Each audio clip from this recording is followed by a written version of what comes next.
warzuqna ittiba'ah wa arinal batila batilan warzuqna ijtinabah waj'alna minal ladzina yastami'una al-qawla fayattabi'una ahsanah. Nawaitu ta'allum wa ta'lim wa tadhakkur wa tadhkir wa naf'a wal intifa' wal ifadah wal istifadah wal hatha 'ala tamassuki bi kitabillah wa sunnati rasulih wa du'a ila al-huda wa dalalata 'ala al-khair ibtigha'a wajhillahi wa mardatihi wa qurbihi wa thawabihi subhanahu wa ta'ala. Wa sallallahu ala sayyidina Muhammad wa ala alihi wa sahbihi wa sallam. Alhamdulillahi rabbil alamin. Nawaitu ta'allum wa ta'lim wa tadhakkur wa tadhkir wa naf'a wal intifa' wal ifadah wal istifadah wal hatha 'ala tamassuki bi kitabillah wa sunnati rasulih wa du'a ila al-huda wa dalalata 'ala al-khair ibtigha'a wajhillahi wa mardatihi wa qurbihi wa thawabihi subhanahu wa ta'ala. Wa sallallahu ala sayyidina Muhammad wa ala alihi wa sahbihi wa sallam. Walhamdulillahi rabbil alamin. Assalamualaikum warahmatullahi wabarakatuh. Waalaikumsalam warahmatullahi wabarakatuh. Qala al-musannif rahimahullah wa nafa'ana bihi wa bi ulumihi fid dharain amin radhiyallahu ankum. Wa adawatun nafsi wasyaitan. Termasuk di antara macam-macamnya bentuk ketaatan hati itu adalah memusuhi nafsu dan senantiasa melawan syaitan. Sudah kita bahas di pertemuan terakhir bagaimana bahayanya nafsu, hubungan antara nafsu dengan syaitan, dan bagaimana cara kita melawan nafsu, mengendalikan nafsu, menjinakkan nafsu, dan kisah orang-orang soleh bagaimana mereka bisa diberi kemampuan oleh Allah, kemudahan oleh Allah untuk bisa menjinakkan nafsunya mereka. Mudah-mudahan Allah juga berikan kepada kita kemampuan yang sama untuk bisa menjinakkan dan mengendalikan, mengontrol nafsu-nafsu kita menjadi nafsu yang mutmainnah, menjadi nafsu yang radiyah mardiyah. Amin ya rabbal alamin. Sampailah kita sekarang kepada pembahasan tentang melawan atau memusuhi syaitan. Nafsu itu sebagaimana yang kita bahas di pertemuan terakhir adalah kendaraannya syaitan. Karena itu nggak ada ceritanya syaitan itu menggoda malaikat, karena malaikat nggak punya nafsu. Malaikat nggak punya nafsu, makanya nggak digoda oleh syaitan. Sementara manusia punya yang namanya nafsu.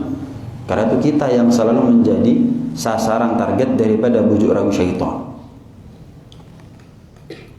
Singkat ceritanya kita ini rebutan sama syaitan. Kalau kita bisa mengendalikan nafsunya kita, ya kita ngalahkan syaitan.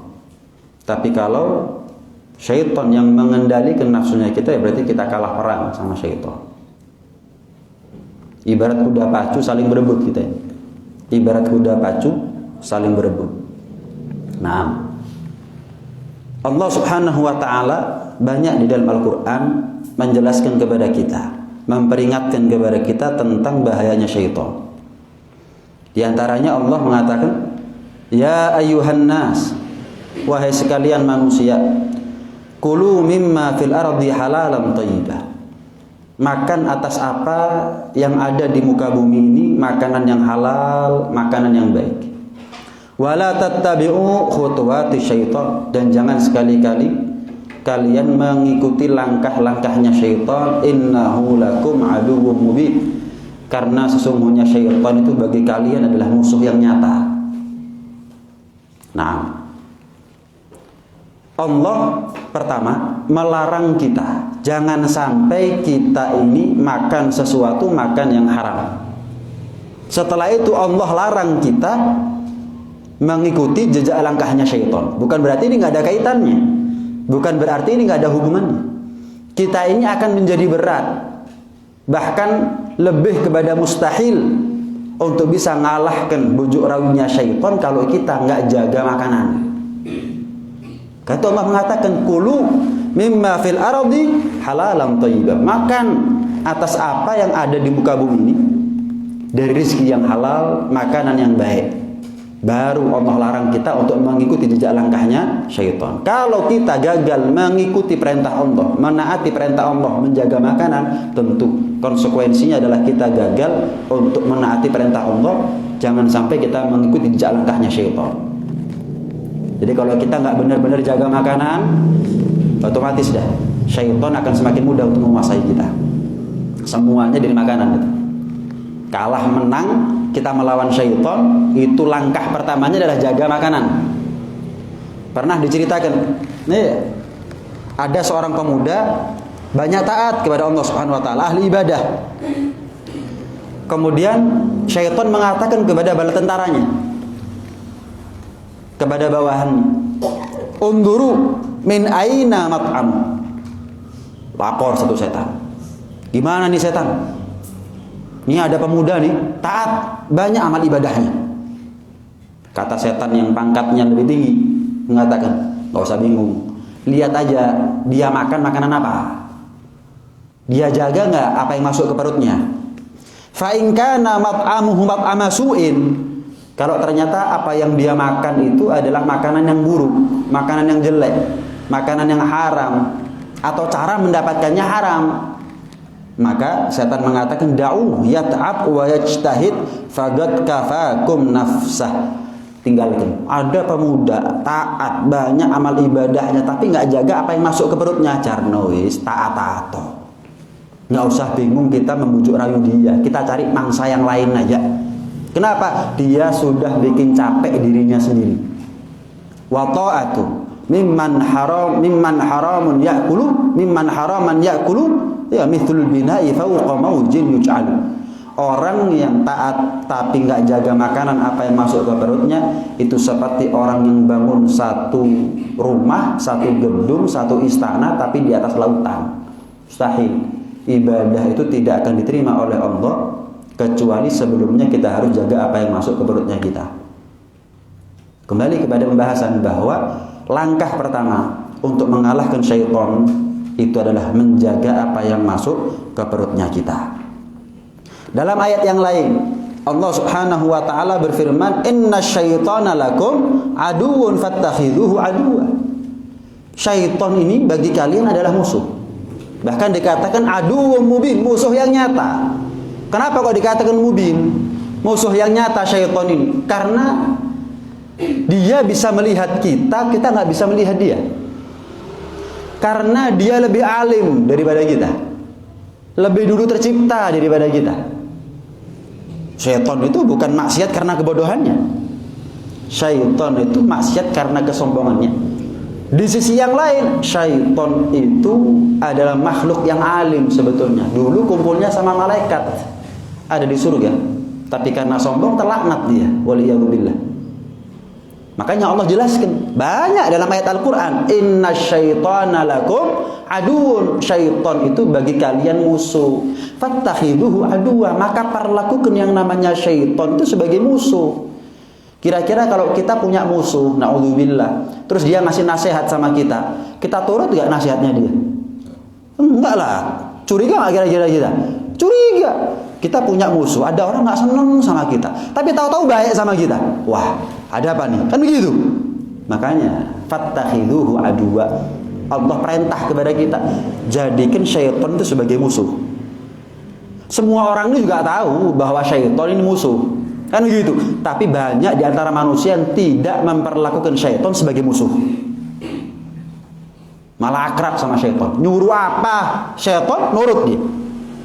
Nyuruh korupsi, nyuruh begal, nyuruh buka aurat, nyuruh nggak sholat tuh manusia ini. Padahal dia tahu ini bujuk rayunya syaitan.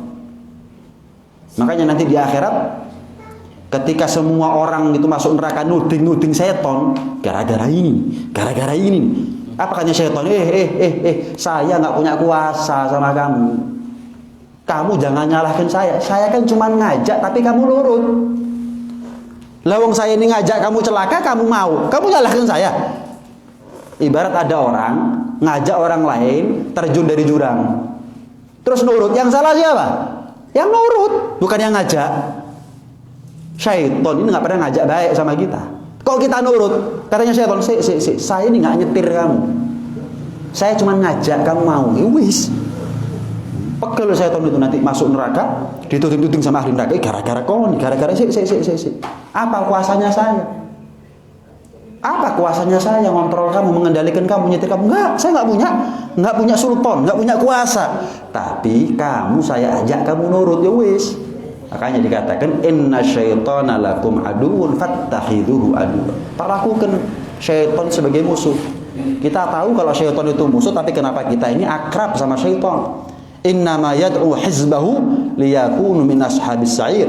Syaitan itu enggak ngajak kita kecuali menjadi kelompoknya dia. Untuk apa? Min ashabis sa'ir. Sebagaimana dia tergolong daripada orang-orang yang celaka, makhluk yang masuk neraka sa'ir, kita pun kalau mau nurut sama dia, patuh dengan ucapan dia, perintahnya, bujuk rayunya syaitan, kita pun akan tinggal di tempat yang sama. Sebagaimana mereka masuk neraka, kita masuk neraka. Wal'iyadzubillah min dzalik.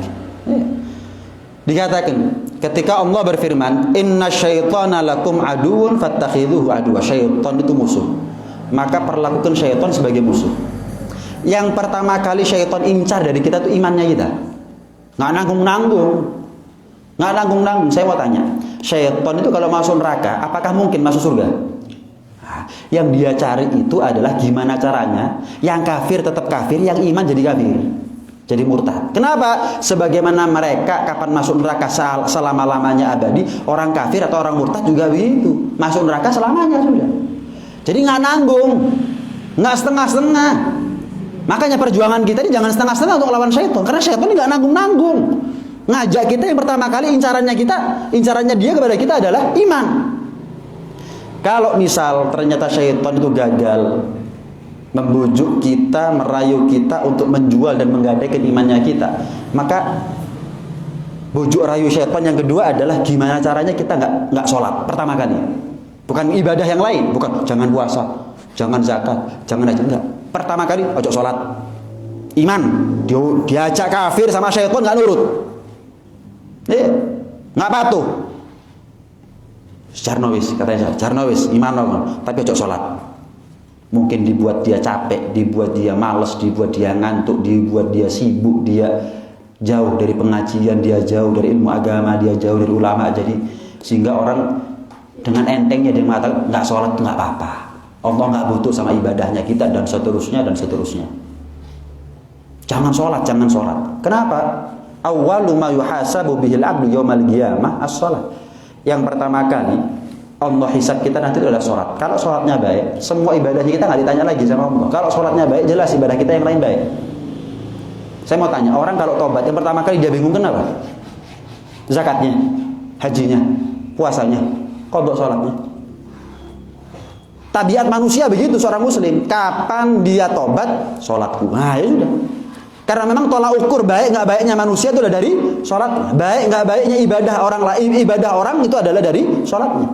Kalau sholatnya baik, laporan malaikat, ya Allah ini fulan sholatnya baik. Wis nggak usah ditanya sholat yang lain, ibadah yang lain, terima sama Allah. Karena jelas orang kalau sholatnya baik, puasanya baik, zakatnya baik, hajinya baik. Makanya heran kalau ada orang nggak sholat tapi puasa, nggak sholat tapi zakat fitrah, nggak sholat tapi haji, percuma itu semuanya. Karena yang pertama kali ditanya adalah sholat, bukan puasa, zakat, haji.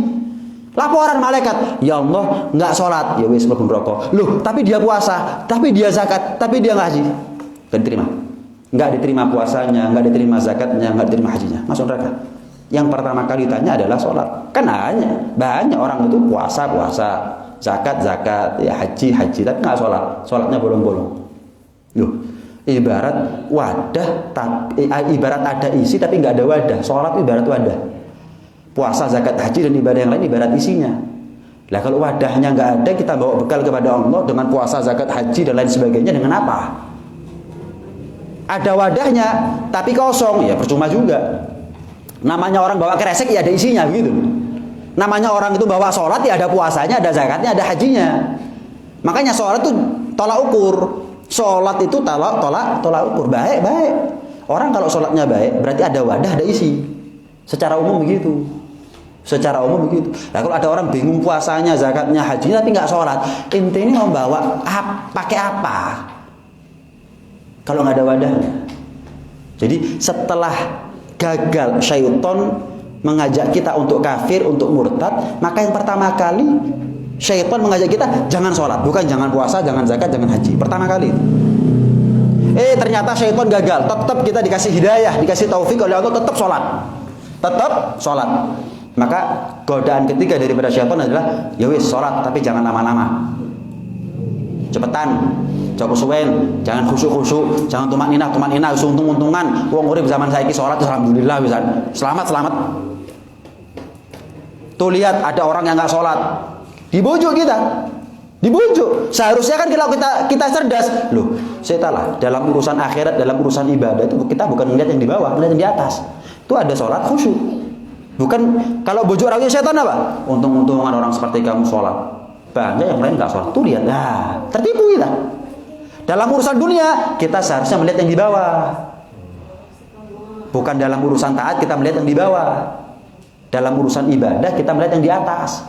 Dalam urusan dunia kita lihat yang di bawah, syukur. Dalam urusan akhirat, taat, ibadah, lihat yang di atas. Terpacu kita motivasinya untuk taat.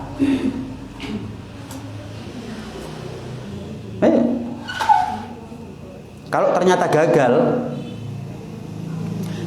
setan, sehingga kita sholatnya tetap khusyuk, khidmat, tumaknina, masya Allah, maka setan itu akan membuat kita tertipu dengan riya'o, pamero.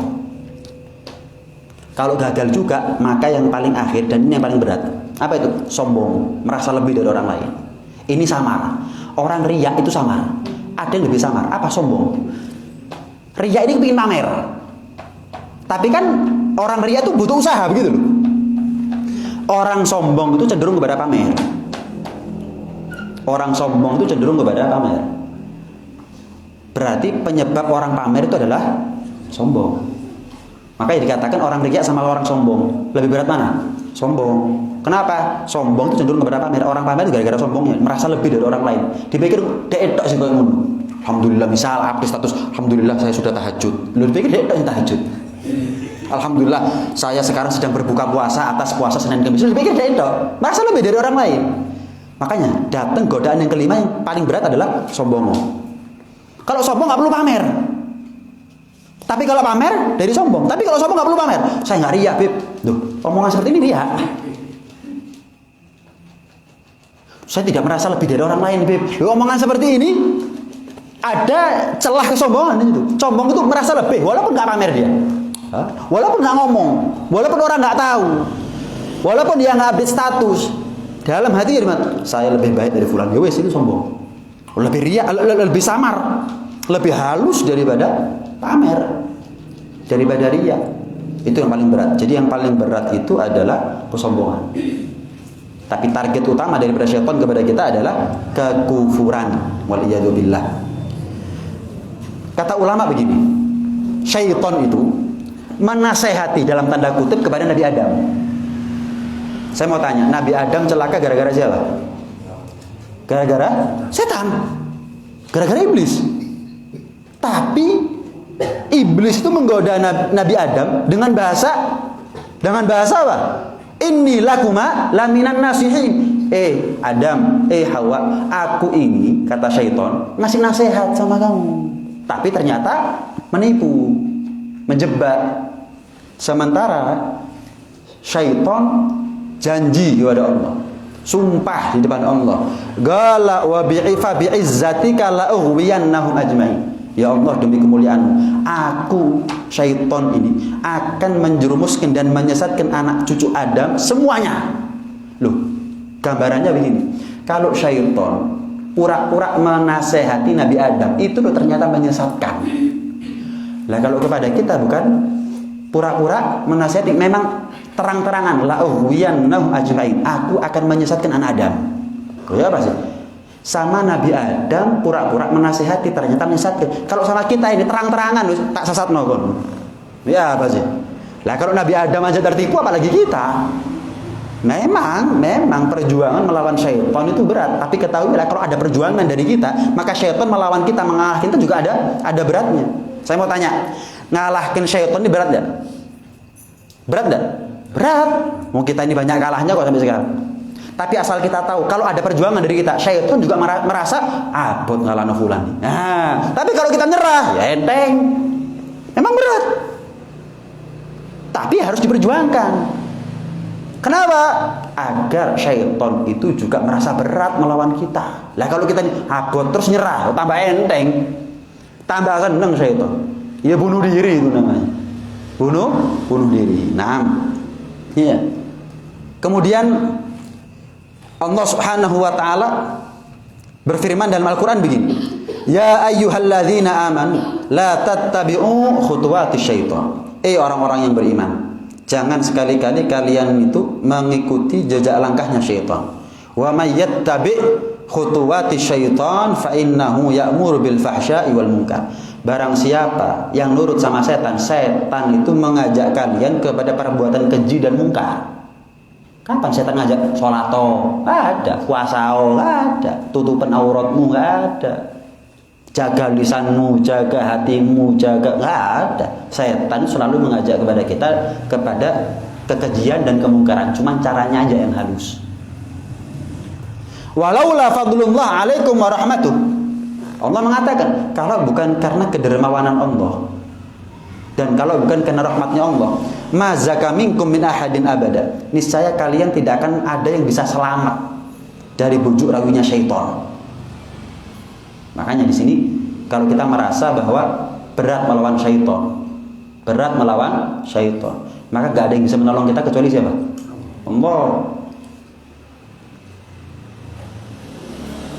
Permasalahannya orang sekarang ini merasa berat melawan setan, tapi usaha sendiri, berjuang sendiri, berat. Seharusnya dia minta pertolongan Allah Subhanahu wa taala. Kata ulama, syaitan itu ibarat anjing misalnya. Kita kalau ketemu anjing yang takut sama kita, apa kita yang takut sama anjing? Secara umum, kita takut sama anjing kan begitu. Delok kecoa kadang-kadang wedi kok. Ketemu anjing, bukan anjingnya yang lari, kita yang waduh kemeringet. Caranya biar selamat gimana? Bengak-bengok. Anjingnya siapa? Cari pemiliknya siapa? Selesai, aman. Karena namanya anjing itu bukan nurut sama orang asing. Namanya anjing itu nurut sama yang punya. Sama syaitan itu, sehebat-hebatnya syaitan tetap dia ada yang punya. Siapa yang punya? Allah. Ya Allah, a'udzu billahi minasyaitonir rajim. Kok syaitan gara-gara. Cuma pertanyaannya, sehari-hari kita pernah nggak baca a'udzu billahi minasyaitonir rajim? Demi selamatnya kita daripada bujuk rayu dan godaannya syaitan. Ya itulah, manusia ini banyak berjuang sendiri padahal dia punya Allah Subhanahu wa taala. Makanya dikatakan walaula fadlullah alaikum wa rahmatuh. Kalau bukan karena kedermawanan Allah, rahmatnya Allah, nggak akan ada yang bisa selamat di antara kalian. Walakinnallaha yuzakki man yasha wallahu samiun alim. Hanya saja yang memberikan keselamatan kepada kita sehingga kita bersih daripada bujuk rayu syaitan, ya Allah. Bukan gara-gara kita, enggak. Itu adalah karena fadlullah wa rahmatuh. Karena kedermawanan Allah dan rahmatnya Allah Subhanahu wa taala. Dalam pendapat satu ulama dikatakan begini. Al-Imam Al-Haddad. Beliau pernah disambati sama satu orang. Ya Habib, saya ini sering dapat bisikan-bisikan setan. Tidak menutup kemungkinan ya orang yang melakukan perbuatan kejahatan yang fatal. Ya nggak tahu itu bunuh anaknya, bunuh orang lain, dan seterusnya. Kadang-kadang kalau ditangkap, mereka mengaku kepada polisi apa? Ada bisikan setan. Tidak menutup kemungkinan itu benar. Tidak menutup kemungkinan juga itu bohong untuk apa ya? Seolah-olah dia nggak sengaja begitu. Tapi tidak menutup kemungkinan itu benar. Itu benar. Diceritakan ada seorang pemuda datang kepada Al-Imam Al-Haddad.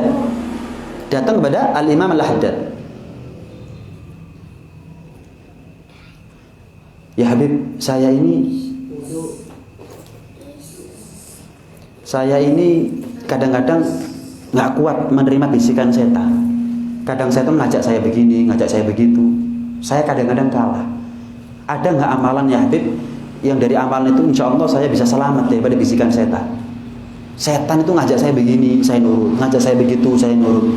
Maka dikatakan oleh Al-Imam Al-Haddad yang pertama, kamu harus berpaling dan melupakan bisikan setan tersebut. Harus berpaling. Mungkin kita nggak pernah ngalami, tapi mungkin ada orang yang ngalami misalkan apa ya, bunuh fulan misalkan, atau fitnah fulan misalkan, atau pergi ke dukun kemudian untuk mencelakai fulan misalkan. Kadang mungkin kita nggak pernah ngalami, tapi orang lain kadang ngalami. Maka yang pertama adalah berpaling, ojo direken, lupakan itu bisikan. Yang kedua, baca subhanal malikil khallaq, iya sya' yudhibkum wa ya'ti bi khalqin jadid wa ma dzalika 'ala Allahi bi aziz. Baca apa? Subhanal malikil khallaq, iya sya' yudhibkum wa ya'ti bi khalqin jadid wa ma dzalika 'ala Allahi bi aziz. Itu amalannya Imam Haddad. Amalannya Al-Imam Al-Haddad. Ada lagi Al-Habib Ahmad bin Hasan Attas. Beliau mengatakan, jika kalian terdapat lintasan batin, lintasan yang buruk, lintasan maksiat, lintasan berbuat jahat, maka tengadahkan atau menolehlah kamu ke langit, danga ke arah langit sambil wagul Allah, panjang sambil nahan nafas. Allahnya Allah, bukan Allahu. Allah sampai habis nafasnya, sambil nahan nafas sampai habis nafasnya Allah. Noleh ke langit. Noleh ke langit. Ketika ditanya apa hikmahnya kita kok perlu nolehnya ke langit? Dikatakan setan itu mengatakan tsumma la'atiyannahum min baini aydihim wa min khalfihim wa an aymanihim wa an syama'ilihim. Setan itu juga berjanji, aku akan serang anak cucu Adam dari depan, dari belakang, dari kanan, dari kiri. Tapi setan nggak mengatakan dari atas. Jadi noleh ke atas, minta tolong sama Allah Subhanahu Wa Taala. Arah atas itu adalah arah yang setan tidak bisa menyerang kita. Setan menyerang kita dari depan, dari belakang, dari kanan dan kiri. Tapi dari atas enggak. Maka minta tolongnya kepada Allah Subhanahu Wa Taala ke arah langit. Ini amalan. Nah, kalau kita merasa berat, tentunya ini adalah jurus. Ini adalah senjata buat kita semuanya. Ini kalau kita merasa berat ya diamalkan. Nah, Allah Subhanahu wa taala berfirman di dalam Al-Qur'an begini. Fa in tawallau qul atiullaha war rasul fa in tawallau fa innallaha yuhibbul kafirin. Taati Allah, taati Rasulullah. Kalau kalian berpaling daripada taat kepada Allah, taat kepada Rasulullah, ketahuilah Allah itu enggak cinta sama orang-orang kafir. Taati Allah, taati Rasulullah. Kalau enggak, ketahuilah Allah itu enggak cinta, enggak senang, enggak ridho sama orang-orang kafir. Maka Al-Imam Al-Ghazali dalam kitab Mukasyafatul Qulub mengatakan begini, fa in tawallau, kapan ada manusia berpaling dia dari taatnya dia kepada Allah, menjauhnya dia daripada ketaatan dia kepada Allah dan kepada Rasulullah, maka orang seperti ini kalau punya dosa nggak diampuni dosanya. Kalau dia tobat, nggak diterima tobatnya oleh Allah. Tobat tapi nggak mau nurut sama Allah. Tobat tapi nggak mau nurut sama Rasulullah. Kepengen diampuni dosanya tapi nggak mau nurut sama Allah, nggak mau nurut sama Rasulullah, nggak diterima. Tobat itu harus menyudahi kemaksiatan. Kalau dia nggak mau menyudahi kemaksiatannya, tobatnya dia nggak diterima. Dosanya dia nggak diampuni oleh Allah Subhanahu Wa Taala. Sebagaimana iblis. Saya mau tanya, iblis itu memangnya tobat? Pernah iblis tobat? Nggak pernah iblis tobat. Apakah iblis itu dosanya diampuni oleh Allah Subhanahu Wa Taala? Enggak. Kenapa? Karena iblis nggak pernah mau menyudahi kemaksiatannya. Nggak pernah mau menyudahi kemaksiatannya. Iblis ketemu Nabi Musa. Musa tanya sama Allah, kira-kira makhluk seperti aku ini kalau tobat diterima nggak? Tanya Nabi Musa, ya Allah, engkau maha tahu apa yang ditanyakan iblis. Kira-kira kalau iblis ini mau tobat, engkau terima nggak ya Allah? Aku terima. Pokok syaratnya satu, sudahi kemaksiatannya. Maksiat yang mana ya Allah? Datangi makamnya Adam, sujud sama Adam. Sudahi kemaksiatannya, itu namanya tobat.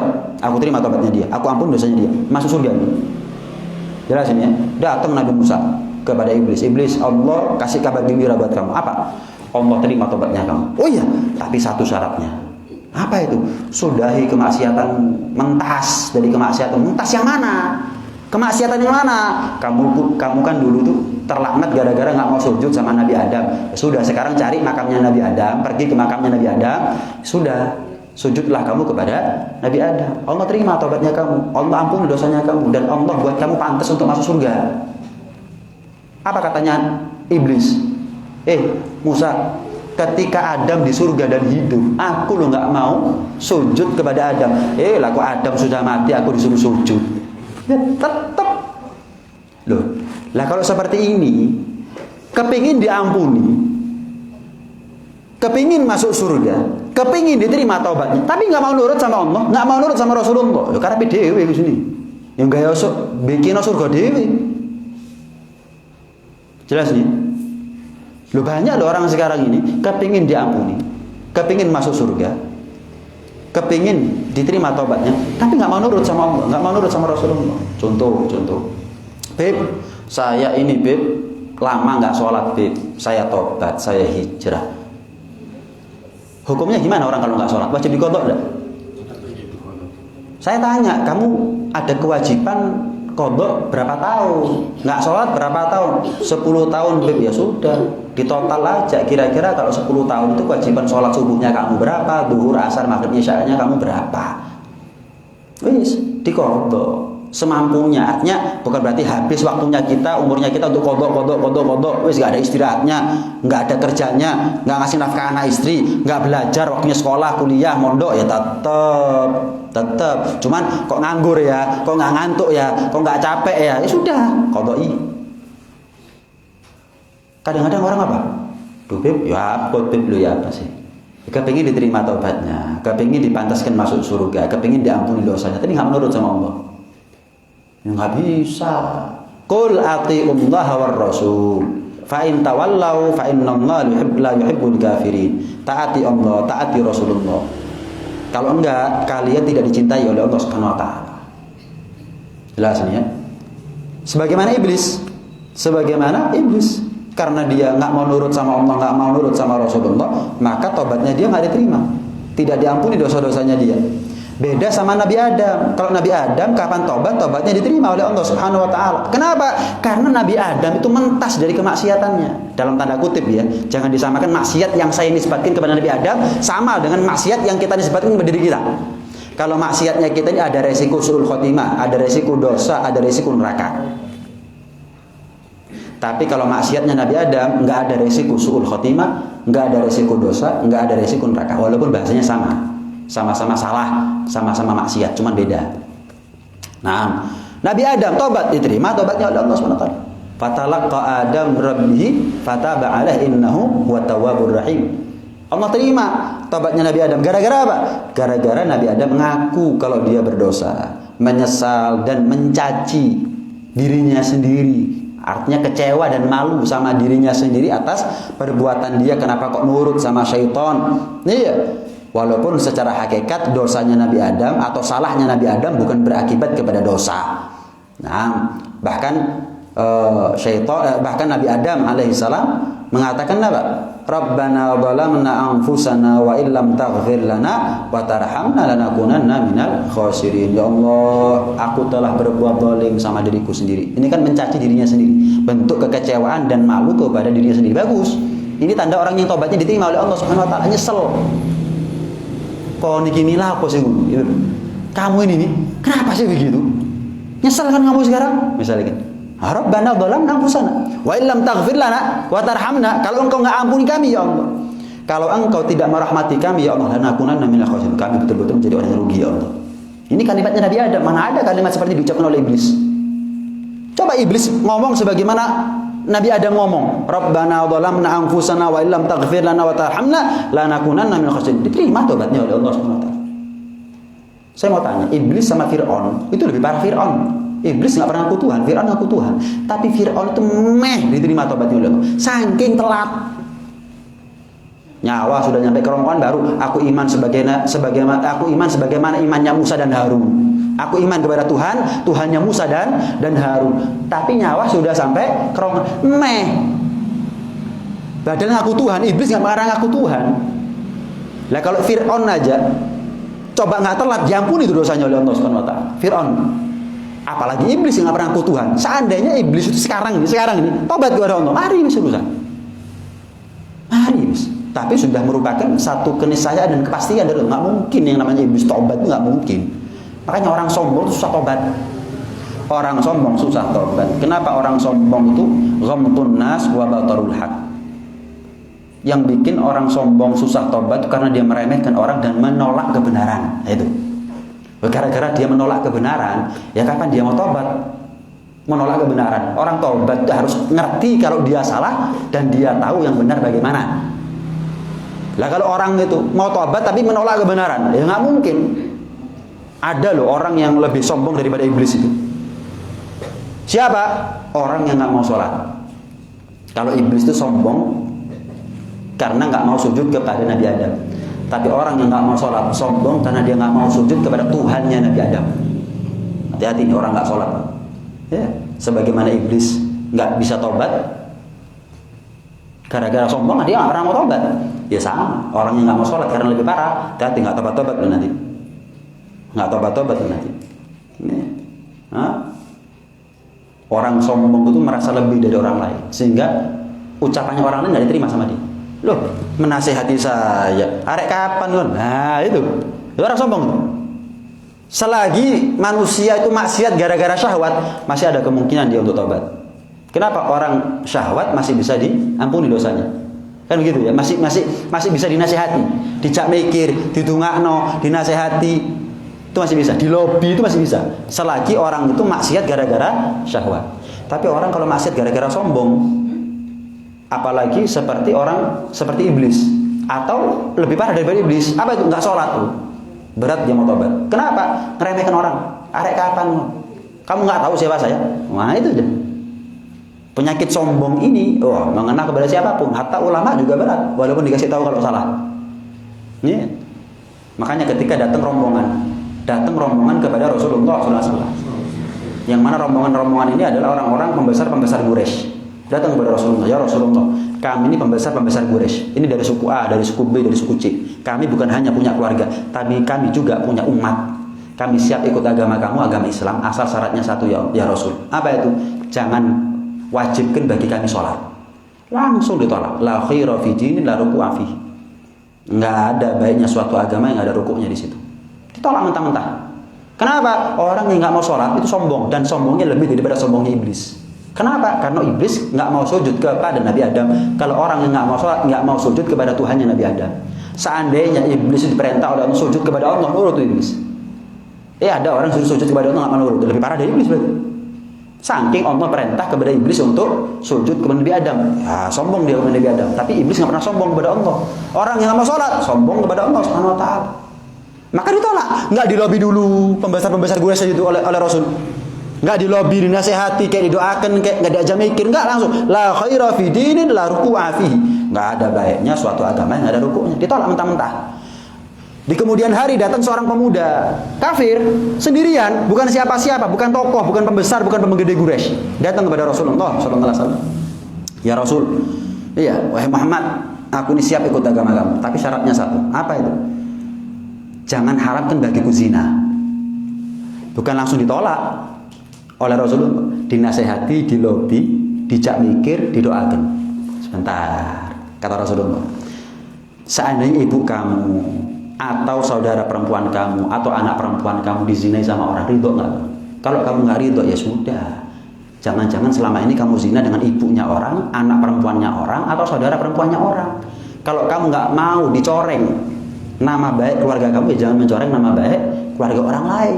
Didoakan sama Nabi, dielus dadanya, diusap oleh Rasulullah SAW sampai hilang pikiran kotornya, langsung udkhulu fisilmi kafah, masuk Islam secara total tanpa syarat. Beda kan responnya? Tadi pembesar Quraisy datang nggak mau sholat, tolak, nggak pakai nasihat, nggak pakai lobby, nggak pakai doa, nggak pakai dijak mikir. Ini karena maksiatnya gara-gara syahwat, dijak mikir, bahkan didoakan sama Nabi.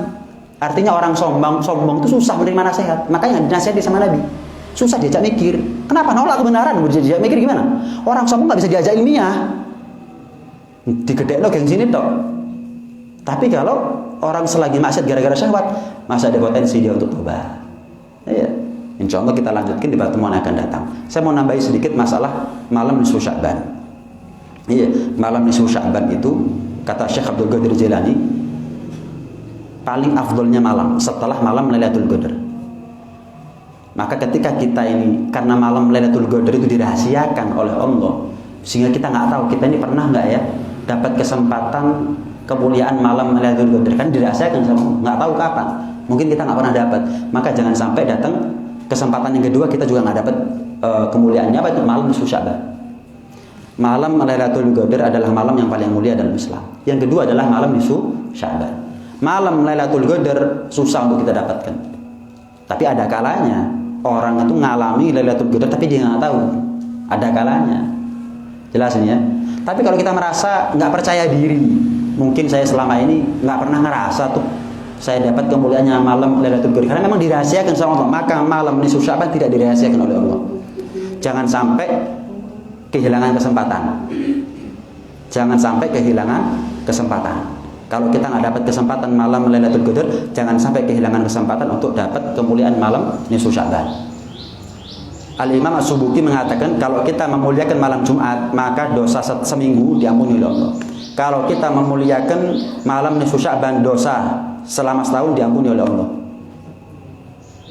Kalau kita memuliakan malam Lailatul Qadar, maka dosa seumur hidup diampuni oleh Allah Subhanahu wa taala. Abdullah bin Mas'ud mengatakan khamsul layalin tustajabu fihinna da'wah. Ada 5 malam yang barang siapa berdoa di situ dijabah doanya. Salah satunya adalah malam nisfu Sya'ban. Kata ulama, Rajab itu yang mulia 10 malam pertama. Kenapa? Karena awal malam bulan Rajab. Bulan Sya'ban yang mulia itu 10 hari kedua. Kenapa ada nisfu Sya'ban di situ? Adapun Ramadan yang paling mulia itu adalah 10 hari terakhir. Kenapa? Biasanya Lailatul Qadar terjadi di 10 malam terakhir bulan Ramadan. Jadi Rajab 10 malam pertama. Kenapa? Karena awal malamnya. Adapun Sya'ban itu, adapun Sya'ban itu yang malam 10 yang kedua. Kenapa? Ada nisfu Sya'ban di situ. Adapun Ramadan yang terakhir, malam 10 malam terakhir. Kenapa? Ada Lailatul Qadar di situ. Nah, Allah banyak menebar ampunan kepada kita di malam nisfu Sya'ban. Malah dalam satu ayat ada di syu'uri ghanami kalb. Sebanyak bulu domba yang diternak oleh Bani Kalab. Bani Kalab itu adalah satu kabilah, satu suku yang hidup mereka di zaman Rasulullah SAW. Nggak ada kambing domba yang diternak, nggak ada kambing domba yang diternak oleh satu suku melebihi daripada suku Bani Kalab. Wah, kambingnya banyak suku Kalab ini. Kalau banyak kambing ya berarti banyak bulunya. Sebanyak bulu yang nempel itu Allah tebar ampunan di malam nisfu Sya'ban. Dalam tanda kutip Allah turun ke langit dunia. Kemudian menyeru, ala min mustaghfirin fa'aghfirah. Adakah di antara kalian?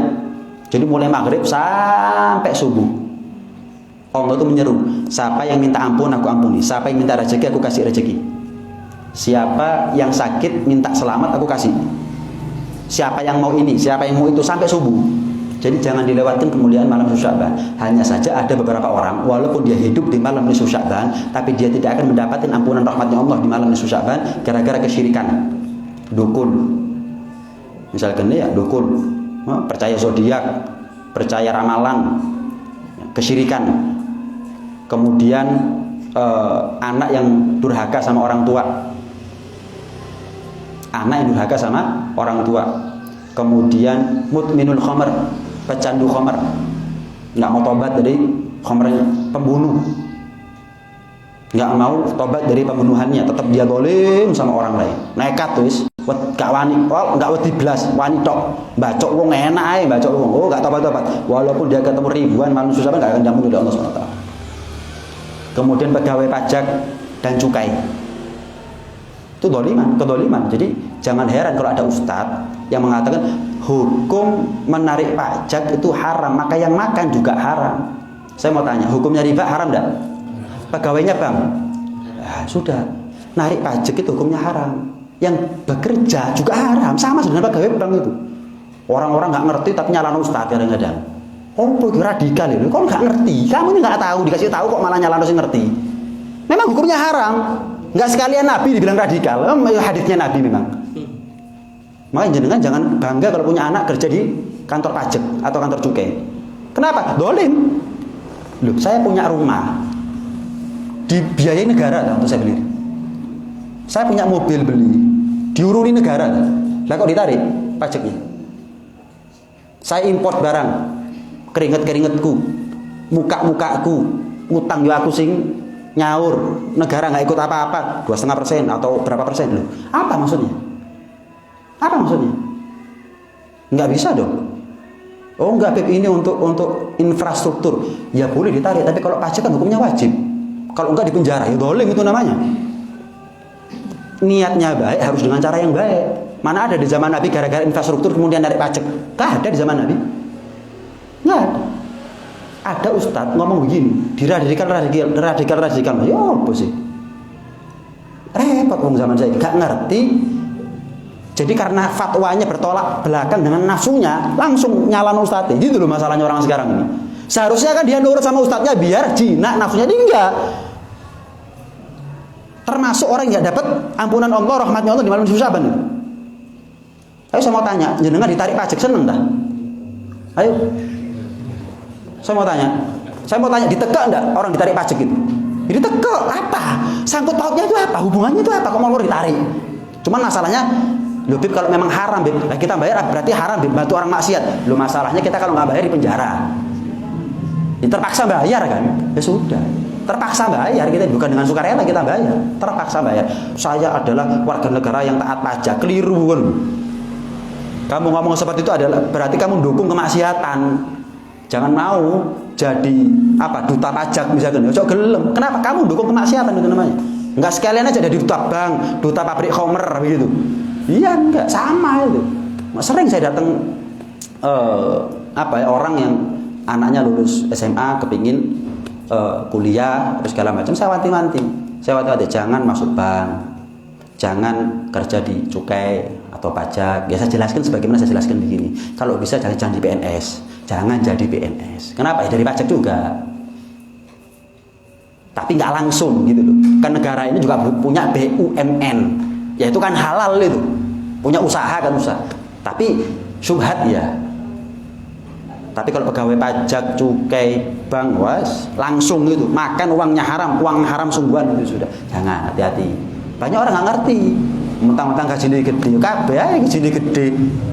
Karena berat. Walhasil ini ya, kita harus memuliakan malam nisfu Sya'ban. Enggak semua orang ketemu nisfu Sya'ban menjadi orang yang pantas dapat rahmatnya Allah. Jangan sampai kita ketemu malam nisfu Sya'ban tapi kita nggak pantas dapat rahmatnya Allah. Maka perbaiki diri kita masing-masing.